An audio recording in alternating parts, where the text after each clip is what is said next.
So Guillermo still wanted the name of Los Abuelos to be on each country we will export.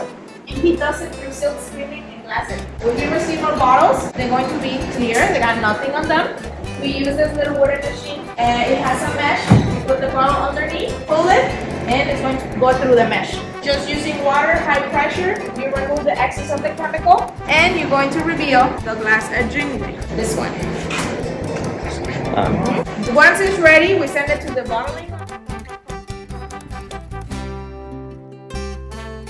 We're going to bring it here. We're going to use epoxy glue to put the two pieces together. Because the epoxy glue is liquid, sometimes the corks are going to slide. So while it's still at that point when it's kind of fresh but not that much, we're going to recenter as many as we can so we can save the corks. The corks are natural, they come from Portugal and Italy.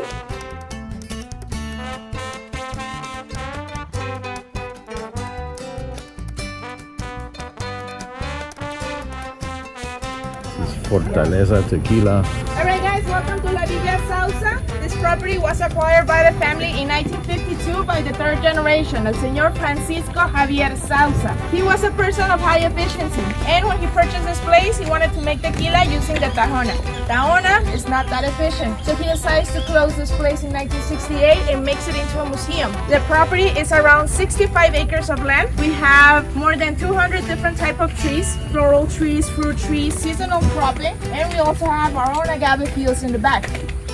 Golden Gate Bridge replica. From the volcano of Tequila. But this volcano, we also call it Volcán de Agua, a water volcano. Because when it rains up there, all this water filters down through the soil and it comes down into town. This is one of the main reasons also that tequilas from the valley might have a little different flavor than the ones from the highlands. One that is called the rhizomes. These are baby agaves that will sprout from the bottom of the mother.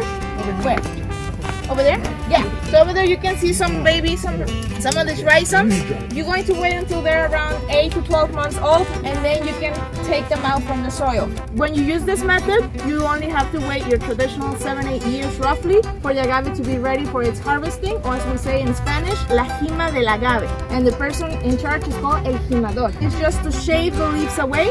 In reality, the whole plant is out. When the jimador comes in, they just cut, and that's how you reveal the ball. This will add bitter flavors to your tequila if you put it through the process. Fun fact about this is that this cogollo will eventually become a quiote. When the cogollo becomes a quiote, it looks like this one. And that's how it takes all that 40 hours. We open the ovens, let them cool off, and then we can finally pass them through the process so we can make them into tequila. Fermentation vat. Smells divine. At the top we also have a plate that says Distillería Fortaleza, donde se hace el tequila como lo hizo mi tatarabuelo. Where tequila is made, how my great-great-grandfather used to make, side are the leaves. You can chew them and suck the juice out only. Try both of them because even though it comes from the same agave, have different flavors.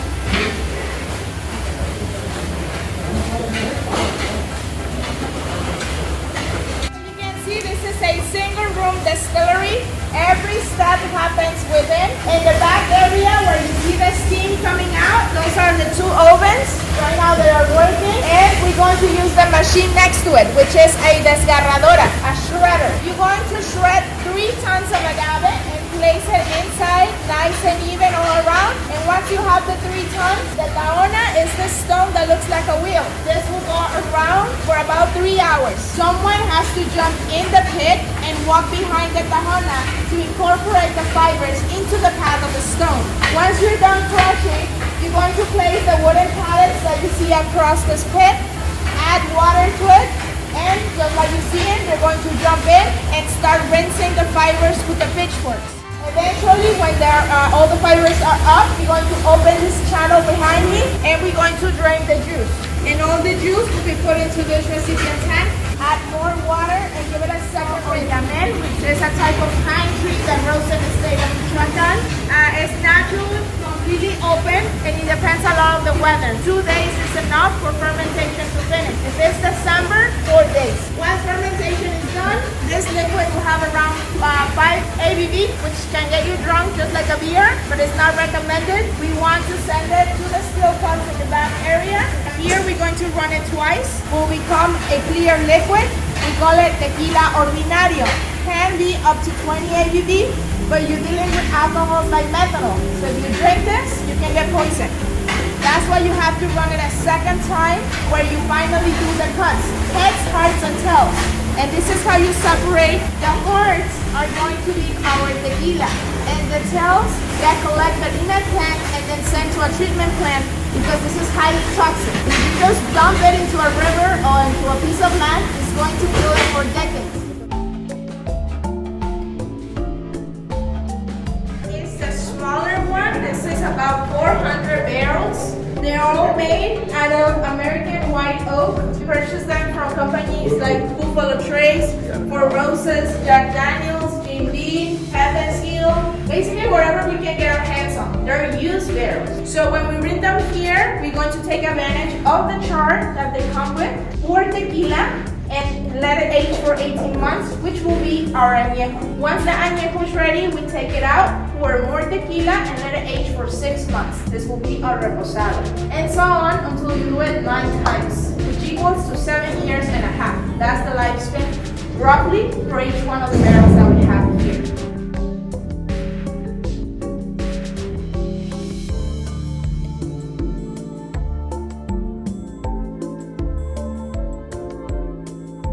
Going into the cave. This looks like a seance or some cult. Oh my god.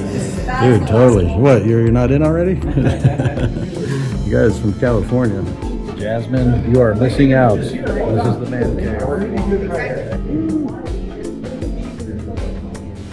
Salud, sweetie. I'd like to make a toast. I'd like to make a toast to my fellow American. What's your name again? Miguel. Miguel. Turning 60. Thank you. Who knew that?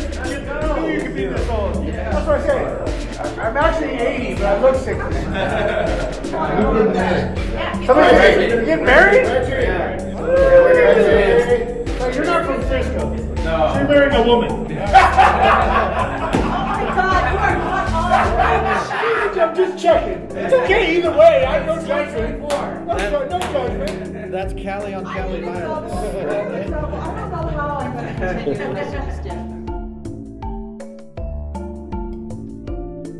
There's the bachelor party. Going to the island with a palomita. So right now I'm trying to get out of the Fortaleza plantation factory distillery. See if I can find a way out, otherwise I'm here to stay. Worst things could happen. And with that, the tour of Fortaleza Tequila is concluded, otherwise known as Tequila Abuelo. Beautiful tour. I will not buy another tequila of any other brand again. I hope you enjoyed. Cheers.